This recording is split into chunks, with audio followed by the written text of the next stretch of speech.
Hello, hi, and welcome to Alta Live. For our regulars, you know it takes a bit of time for our Zoom room to fill up. So while that happens, it is my job to welcome you to Alta Live, the digital interview series we do here at Alta Journal. My name is Beth Spotswood, and I am Alta's digital editor. Today, I am so excited to welcome Cory Doctorow and Rebecca Giblin. They are here to discuss their new book, Choke Point Capitalism: How Big Tech and Big Content Captured Creative Labor Markets and How We'll Win Them Back. I'm going to give you some brief bios on them. Cory Doctorow is the author of several novels, including Little Brother and Homeland, as well as graphic novels In Real Life and Posey the Monster Slayer. He also served as the European Affairs Coordinator for the Electronic Frontier Foundation and co-edited Boing Boing. Rebecca is an ARC Future Fellow and professor at Melbourne Law School, where she leads interdisciplinary teams researching issues around creators' rights, access to knowledge, and the regulation of technology and culture.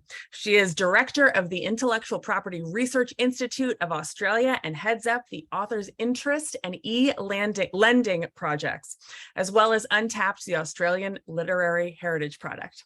Cory and Rebecca will be in conversation today, not with me, your usual host, but with Insider senior correspondent Adam Rogers. Before joining Insider in 2022, Adam was a reporter and writer at Newsweek, and then a longtime editor and writer at Wired, where he worked with Alta's managing editor, Blaise Zariga. His piece, The Science of Why No One Agrees on the Color of This Dress, remains one of the most read pieces of journalism on the internet. I, as well as most of you, have probably read it. Adam is the author of two books, the best-selling Proof, The Science of Booze, and what's right behind him, Full Spectrum, How the Science of Color Made Us Modern. If you're new, Alta is a quarterly journal focused on California and the West. We host an array of weekly events like this, Alta Live. We host the California Book Club. In fact, an upcoming guest is Kim Stanley Robinson, and his special guest will be Cory Doctorow. We have free newsletters. If you like what we do here today, I hope you will check us out at altaonline.com or consider subscribing as a member to our magazine. We're $50 a year for this quarterly journal, or just $3 a month for a digital subscription. This interview will be recorded and emailed to you later. It will also be posted to altaonline.com later this afternoon. There's a Q&A button at the bottom of the screen to ask questions. Adam will be grabbing those throughout the interview and asking them from our guests. And again, let us know where you're tuning in from in the chat. I am here in Novato, California, and I am so excited to hear this conversation. Adam, I toss it to you. Thank you, Beth. Hi, Cory and Rebecca. Thanks for doing this. Much appreciated. I feel like I should express some regret for not being Kim Stanley Robinson for the next talk, because we all regret not being Stan. Right? It's true. I really do. All right. Well, so let's jump in.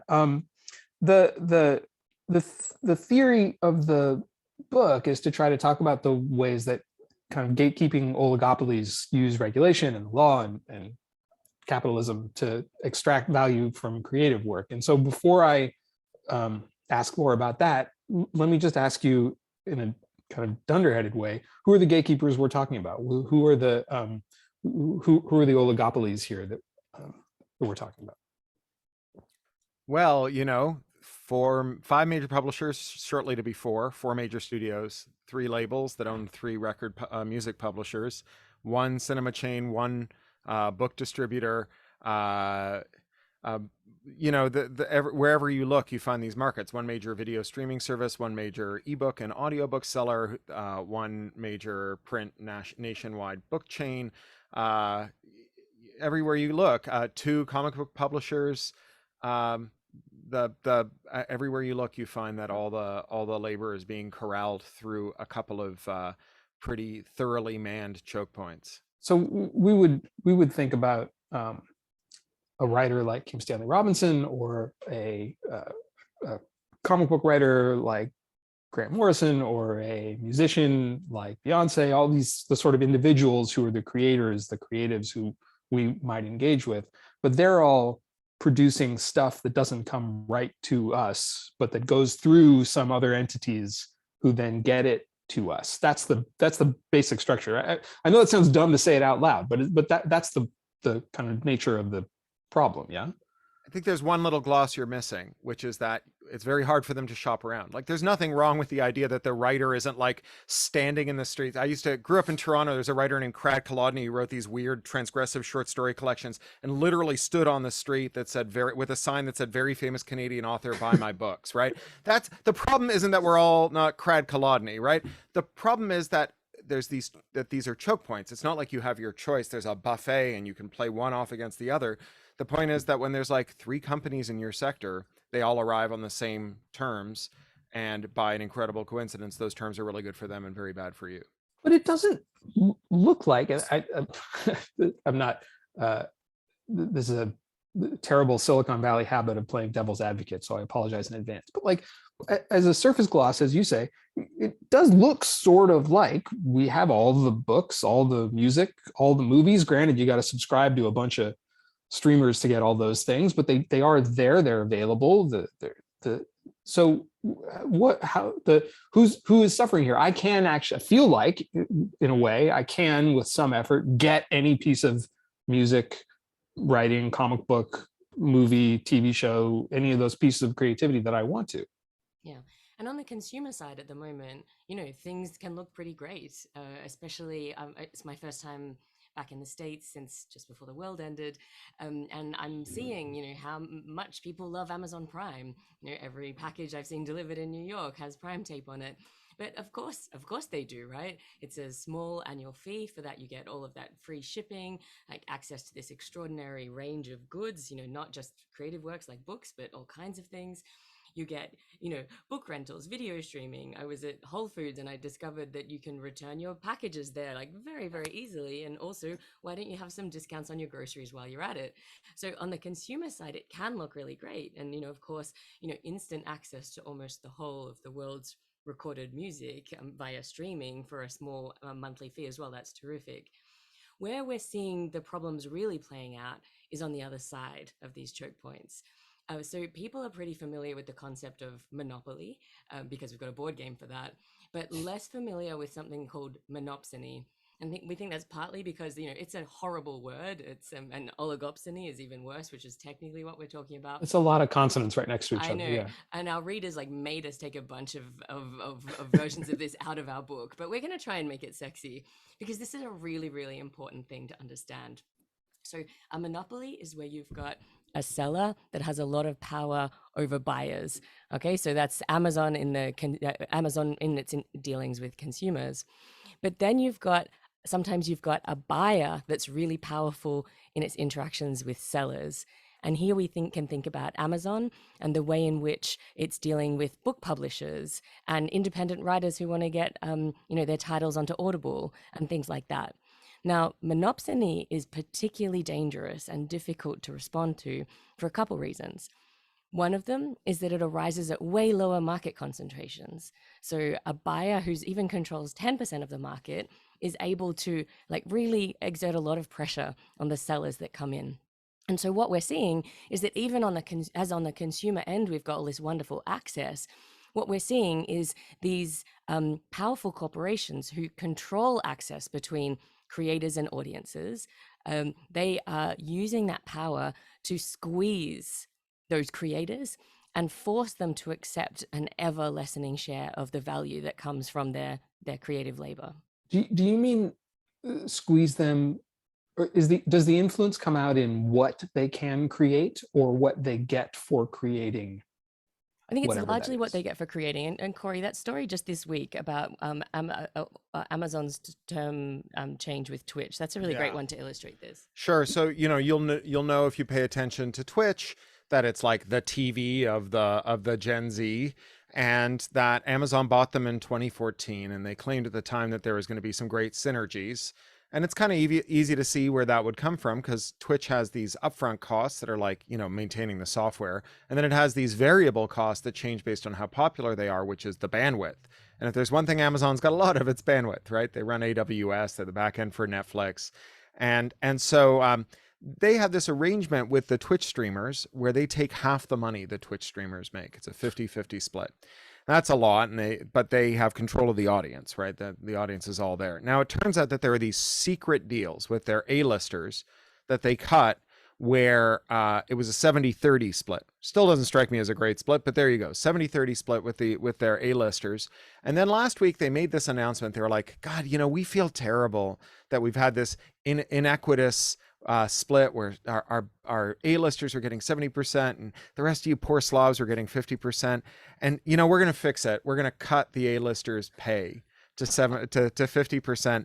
And you may be asking yourself, why don't we just give everyone 70%? But the problem is our bandwidth just costs too much. Amazon is charging us too much for it. And Sam Biddle from The Intercept had this great tweet where he said, the pitch here is that Amazon is charging Amazon so much to run Amazon's business that Amazon can't afford to pay its creative workers. But really what's going on is like at the start, Twitch needed the A-listers, and now the A-listers need Twitch, because Twitch has locked the whole audience inside of an app, inside of a walled garden. There's no way to take your audience with you if you quit Twitch. Those people who watch Twitch think of it as TV. They're not going to abandon TV to go to a different platform. They're living in a realm where they're feeling pretty good, like they're getting a good deal. But the people who deliver the things that they love are getting squeezed harder and harder. And the more they like it, the worse the circumstances are for the people who make it worth their while to be there. And you have this, there's a lovely and terrifying phrase from the book where you talk about why creative people engage with these places in the first place, that they're already there. You say people's passions are weaponized to facilitate their exploitation. And these are already people who want to make a thing, and they want to make a thing badly enough that they're getting less money than somebody who, can go be a lawyer, or I don't know, what's a high paid job? I would love to find out. But influencer, be an influencer. But so they're already kind of those folks, and then there's no place for them to do the busking. There are no subway stations except the ones that are on offer, right? So they have to accept whatever terms anybody from an Amazon to a Netflix would offer, right? Yeah, and that's really what we're seeing play out. And a good way of understanding what's going on here is to look at Amazon's Flywheel, which it loves to boast about. It calls it this virtuous cycle where it says it has this lower cost structure, and then that helps it attract customers, and the fact that they've got customers there attracts more sellers, and then you've got a better product range and a better customer experience, and so it goes around and around, and it's all lovely, right? But that really elides what's really going on here. And as we show in the book, it's not a virtuous cycle, it's anti-competitive. What Amazon has always done is everything in its power to lock in its consumers. Right. And that lower cost structure, we was thinking about this morning. We start off talking about this with the way Amazon itself started. They were pretty undercapitalized at the beginning, and, they were just shipping out one book at a time, and they couldn't really afford to even wait for the 10 books they needed to order to hit the minimum for the shipping. And so what they would do is they figured out that they could order the one book that they actually needed and 9 copies of some obscure out-of-print book on lichens, right, and trick the wholesaler into sending them the book anyway. So they were stealing other people's margins from the get-go, which is, where that lower cost structure kind of partly where it came from. Cory might add something else it came from, but it locks in its customers, and then it helps it lock in those suppliers, and that helps us, they use those resources to eliminate their competition, right? And this is really the cycle that's going around and around, and then ultimately that's gives them the power to squeeze those creators and suppliers for ever more value. Yeah, anyone who's ever come into contact with someone who's kind of caught up in an MLM or some kind of grift understands the fake it till you make it mindset. And Amazon has a weird version of fake it till you make it, which is raise a bunch of money in the capital markets, sell something at a cost so low that it's basically unbelievable. Like, how could the supplier possibly be sustaining themselves if the cost is so low? And they can't. It's being subsidized by Amazon. Amazon's shareholders are selling it to you so low. And then this is the make it part. Eventually, all the competitors go out of business because they don't have access to the capital markets. They can't sell products below cost for months and years and so on. And then Amazon can make those prices permanent by turning to the suppliers and saying there's no one else that will buy nowhere else to sell your stuff. All the buyers are inside our little Prime window. They've paid $150. They're not going to go somewhere else to be your customer. And we're going to expect you to pay to charge us small enough dollars that we can sell at this unrealistic price we set. And we're going to have a most favored nation deal. So you can't sell it more cheaply than we do anywhere else. So we're going to extract all these fees from you, and you can't sell it more cheaply anywhere else. And that's why the Attorney General of California is suing them, because Amazon now, by the time you've given Amazon your cut as a like a hard goods dealer, given them your cut, paid for Prime, paid an advertising fee, which is what Amazon calls the payola, where you bid against other sellers to be at the top of the sales list, paid for fulfillment by Amazon, you're giving more than half of the wholesale of the retail price to Amazon, and your margin may be completely eroded by this. You may actually be losing money on the sale. So you have to raise prices. So this is the other part, is you may feel good as a consumer now because you're getting a great deal, but eventually the steady state is that the suppliers are going to have to raise their prices, because otherwise they'll go out of business and there will be no supplies. So if you've raised your prices on Amazon, presumably you could turn around and sell somewhere else. I live in Burbank. We have DIY Center. It's the largest independent hardware store west of the Mississippi, just around the corner. It's got 2 cats. It's an amazing hardware store. Maybe you could turn to DIY, and instead of selling it at the price you're charging on Amazon, you could sell it at a 25% discount and still make money, but not with Amazon's most favored nation status deal. It has to be the same price everywhere, which means that Amazon gets to decide who can compete with them and how. And the prices everywhere in the state have gone up as a result of Amazon extracting these higher fees from its suppliers. And so now we're in this position where actually the thing that was supposed to solve, right, where consumers got a good deal, that deal is evaporating too. Right. Yeah, I want so to. everyone's being squeezed on both ends, right? It's not that, certainly the way that antitrust law has been structured in the United States for the last 40 or 50 years has been to really focus, almost exclusively on consumer welfare, and in fact where the prices are going up, in deciding which parts of the law it actually wants to enforce. Right. But now we are seeing that these companies have got so much power that they're not just squeezing their workers and suppliers now, they're still ratcheting up at the other end as well. And the end result is that we're all pouring money into these shareholders' pockets. But they're 2 related but kind of separate things. One of those is how the Rebecca, you use this phrase, stealing other people's margins, right? There's the way that those companies get in and like start to get what every other distributor, middleware used to take some percentage out for their own cost to get the creative product to the person buying it. Now, like a company gets, like Amazon or I don't know, NBC Universal gets big enough to extract more and more of those and put those other middle people out of business. But that's different, right, than the fact that it limits what the creators themselves can get or where they can go to put their work out, right? Right. But here's the thing that happens in the middle,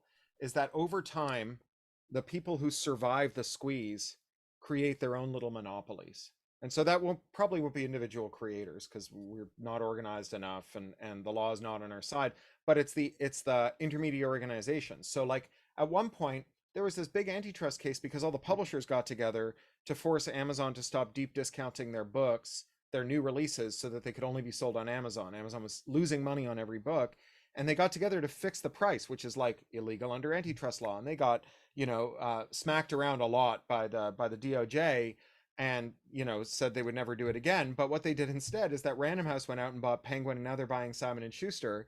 And when Penguin and Random House and Simon and Schuster are 3 companies, and their CEOs meet in a smoke-filled room to figure out what their strategy is for Amazon, that's illegal. When Random House buys all those companies, then the 3 presidents can sit down in a boardroom, and it's perfectly legal. On the hard goods side at Amazon, you have these things called gators, which are aggregators that have raised tens of billions of dollars in the capital markets, that put together the sellers that Amazon's squeezing and squeeze back on Amazon, but then the prices go up everywhere else. The small entrepreneurs who started the business, they're forced out, right? It's just one group of people with access to capital markets versus someone else with access to the capital markets fighting it out, and the actual people who make things are blown away, and the consumers on one side and the producers on the other lose out.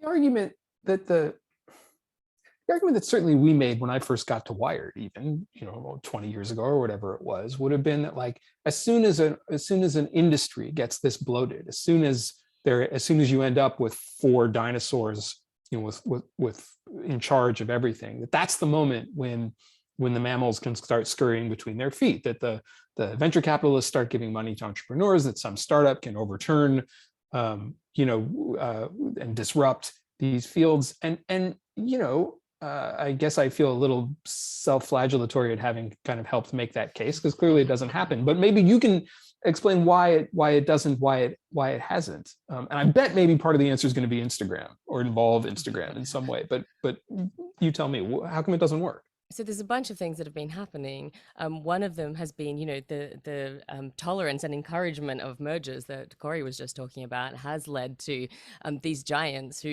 are not actually very good at inventing their own products anymore, but are pretty good at using their monopoly profits to buy up like emerging competitors who are. So we saw that with WhatsApp and Instagram when Facebook bought them. At those times, those valuations, made people say, like, are they insane? But it very quickly became obvious that this was the smart play, because you couldn't be outside of that ecosystem if you wanted to be connecting to your friends. So you've got the merger scrutiny, and then some other factors as well, Cory. Yeah, I mean, there's been a lot of weaponization of law. So there's a law from 1998 called the Digital Millennium Copyright Act, and it provides this special zone of protection for digital rights management. That's the stuff that's supposed to stop you from illegally copying media. It doesn't do a very good job of that. But because the way the law is structured, it's against the law to remove digital rights management, so that you can move a file from one format to another, from one player to another, from one app to another. And it's really illegal. Like, selling someone a tool to remove DRM is a felony punishable by a 5-year prison sentence and a $500,000 fine. So Amazon, to give you an example, owns this company called Audible. It's a company they bought. They didn't build it. They bought it from someone else. Like all the tech giants, they're not good at building things. They just buy things from other companies that are good at it. Google made 1.5 successful products, a search engine, a Hotmail clone. Everything else they made failed, like G+, and everything else they've got that succeeded, like YouTube, they bought from someone who is good at inventing stuff. So Amazon bought Audible, and they imposed this policy that if you want to sell on Audible, you have to use their DRM, which means that if Audible puts the squeeze on you, as they have, we got a chapter in this book on something called Audible Gate. That's more than $100 million worth of wage theft of independent Audible authors. When they put the squeeze on you, if you're like, I'm quitting Amazon, I'm quitting Audible, I'm going to a rival platform, some homemade homebrew one, or even just Google Play or whatever, here, listeners of mine, here is a tool that lets you unlock your Audible library and come with me to the promised land. Amazon can sue you, right? Amazon can sue you for letting your listeners take your copyrighted works with them to somewhere else. So what that means is that as a new market entrant, you not only have to be better than Audible is to use from day to day, but you have to be so good that throwing away all the value you've ever gotten from Audible is warranted to follow someone to the new platform. And that lock-in means that people who aren't very happy with Audible on the seller side and on the buyer side may stay, because as unhappy as they are, that unhappiness is trumped by the even greater unhappiness that they would endure if they had to give up all the things that Amazon's going to make them give up. Economists call those the switching costs. Yeah, and the other thing that we see in the venture capital space is that funders will not get into the territory of these giants. They call it the kill zone, right? Like, these companies have made it incredibly clear. Like, for example, when Amazon threw away, I think it was $200 million in the space of a month to chase diapers.com out of the market. Again, that might have seemed expensive to get in the market for diapers, but very, very cheap as a signal to show, you stay off our territory or we will come for you and we can outlast you and we can outspend you. And so we know that they stay out of these kill zones. But the venture capitalist response to that has I mean, famously, the famous response to that, the kill zones, has been blockchain technology, has been to say, well, if we can have it, and I know, and you think I feel bad about having been part of the propaganda back then. I can't even explain to you how it might. Now I know to be skeptical, but that has been the argument to say, like, well, we will address the things that Cory and Rebecca are talking about by giving everybody room on the blockchain, and all creators will that's sell a long NFTs. technical, like we could spend hours explaining what's wrong with it. And if you like just No, we got time. Go ahead. It's only it's blockchain just 5 till. Good, go If ahead. if you type Cory Doctorow blockchain into the internet, you will find articles by me. But what I'll say You that- certainly will. is that if you say, well, there's a monopoly problem, oh, we'll solve it with blockchain. It's a bit like saying I have a burglar problem, and someone says, well, great, here's a fire alarm. It does not address, it misunderstands the problem. It misunderstands the problem slightly differently to the way that other people who try to address it misunderstand it. But here's an easier example: is the people who built Mastodon, which is a great tool, and the people who built Diaspora, which I'm told is great, I don't use it, which are alternatives to Facebook and Twitter that stand alone. They thought the problem was there wasn't an alternative. They were wrong. The problem is that there wasn't an alternative, and that leaving Twitter for it was too expensive. You had to give up too much. Now, there is a way to address that, and the Access Act, which is going through Congress right now, and the Digital Markets Act, which is already passed in the European Union, goes at it, and it says if you're a big tech platform, you have to allow these new market entrants, these little companies and co-ops and startups and whatever, you have to allow them to interoperate, to plug their services into yours, so that people can quit Facebook but still stay in touch with the people that they love on Facebook. Because Mark Zuckerberg would like us to think that Facebook and surveillance are inseparable, that there's no way to imagine talking to your friends without being spied on and targeted and manipulated. Facebook's on the internet. Yeah.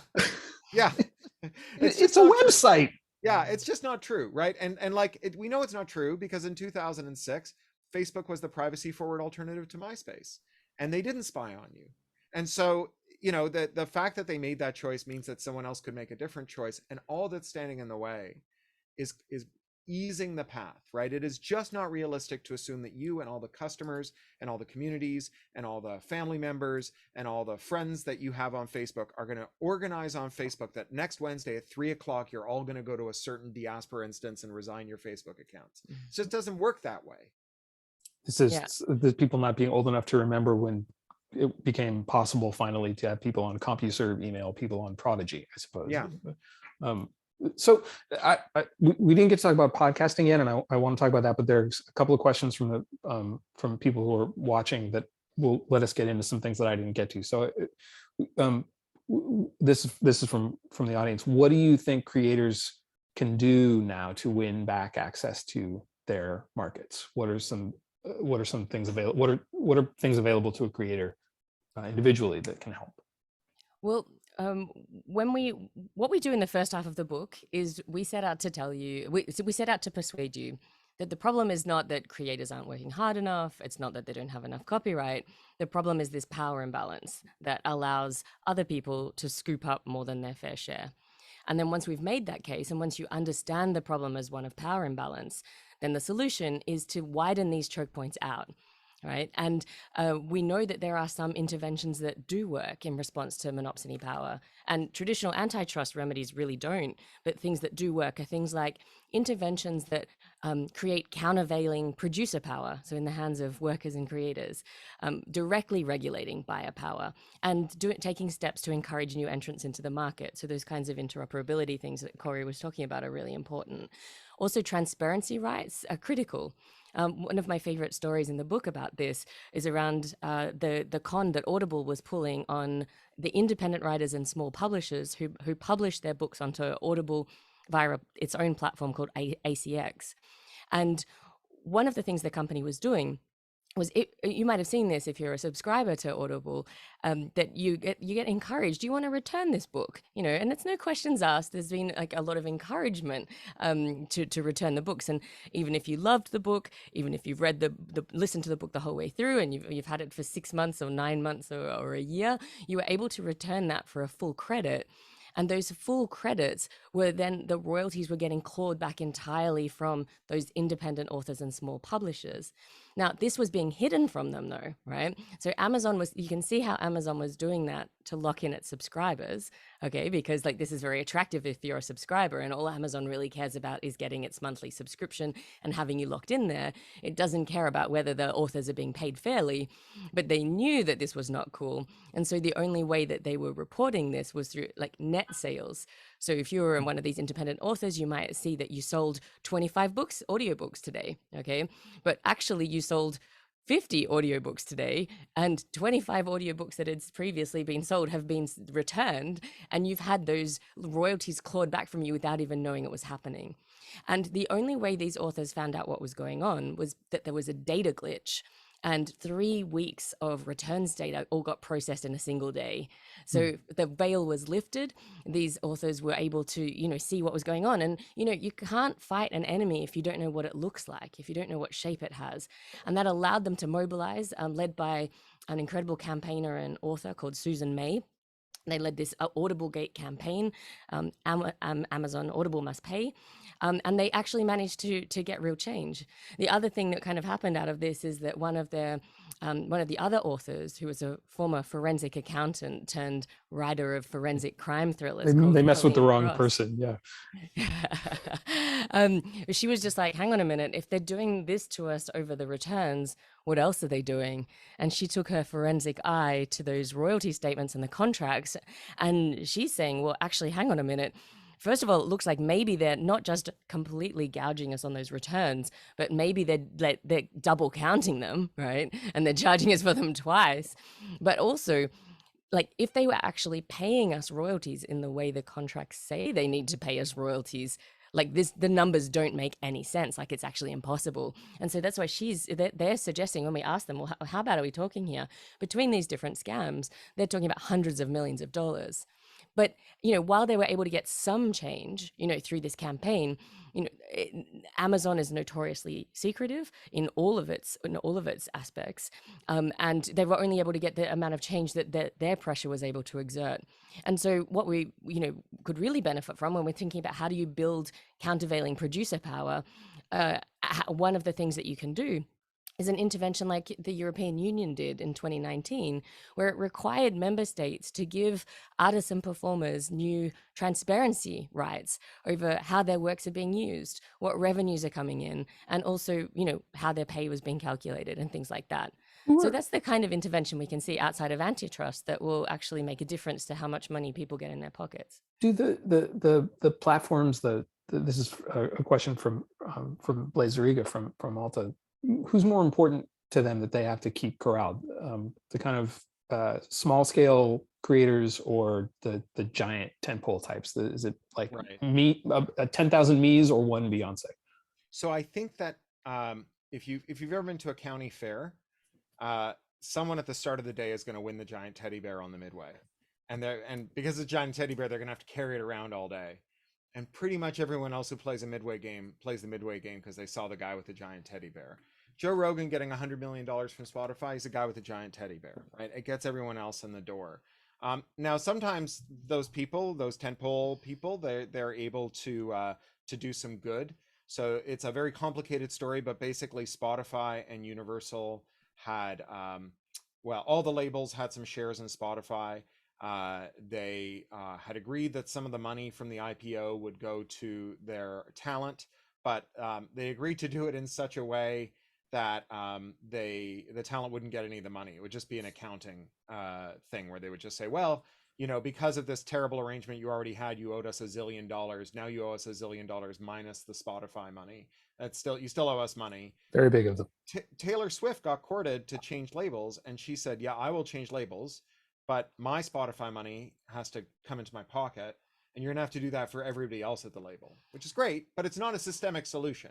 We can't and shouldn't have to rely on the Taylor Swifts of the world to solve the problem. We do need solidarity from the big talent. When the 7,000 Hollywood writers fired their agents to get a better deal because the agencies have been bought out by private equity, and they were basically cutting deals with the studios where they would get less money for their creators, but get big fees in exchange. They would basically split the difference. It's called a packaging fee.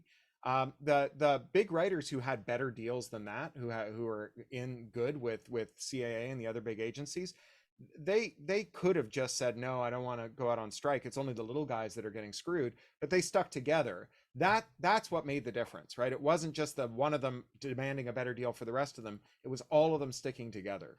And we're actually doing an event last night with David A. Goodman, who was the president of Writers Guild of America West during the time of this strike, and grinding it out. And we sort of checked in with him a bunch of times during it, and you could feel the stress and tension of it, and also the sheer relief when after 22 months they did manage to get the changes that they needed to put writers back on a sustainable footing.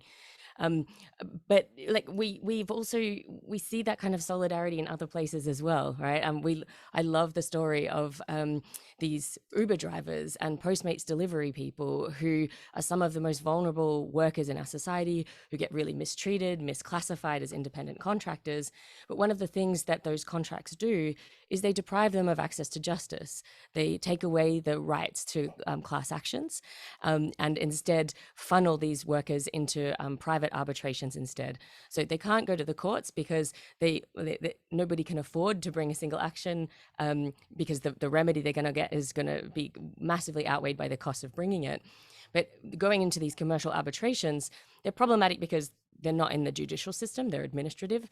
The decisions don't have any precedential value, so they can't be leveraged to help other workers in similar situations.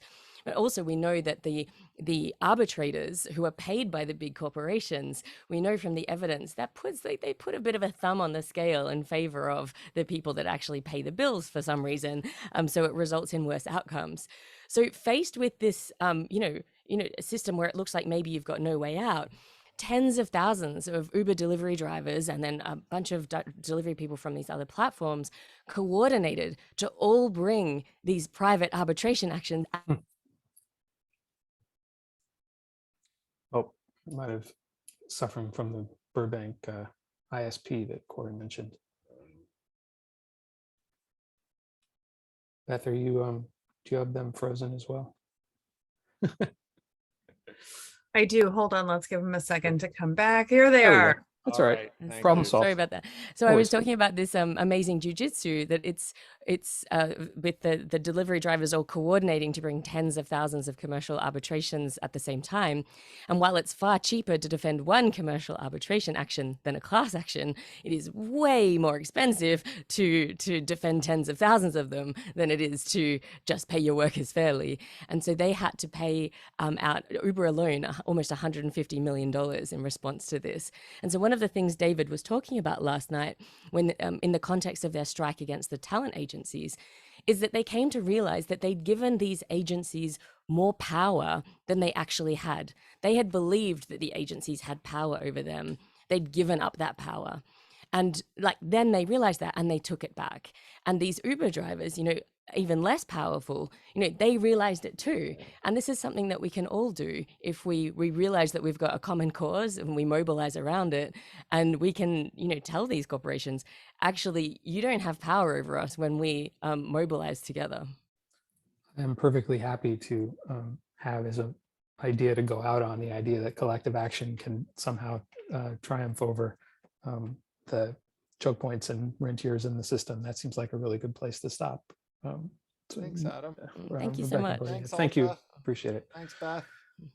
Thanks, everyone. That was fantastic. Again, this has been recorded and will be emailed to everyone who's registered for this, as well as posted to altaonline.com later this afternoon. We will send you links to Choke Point Capitalism, as well as Rebecca's work, Cory's work, and Adam's. Please join us next week. We're so excited. We're going to kick off our new Made in California craft issue with a community of Los Angeles County knitters who are doing really avant-garde modern things, modern work with underserved communities. So I hope you'll join us for that. That's Wednesday, a week from today at 12:30 here at Alta Live. And again, we will include a link to the Kim Stanley Robinson California Book Club, where Cory will join us again for that. So with that, so grateful. Choke Point Capitalism, buy it. We'll send you a link. Take care, everyone. Thanks. Rebecca. Thank you. Bye, all. Bye.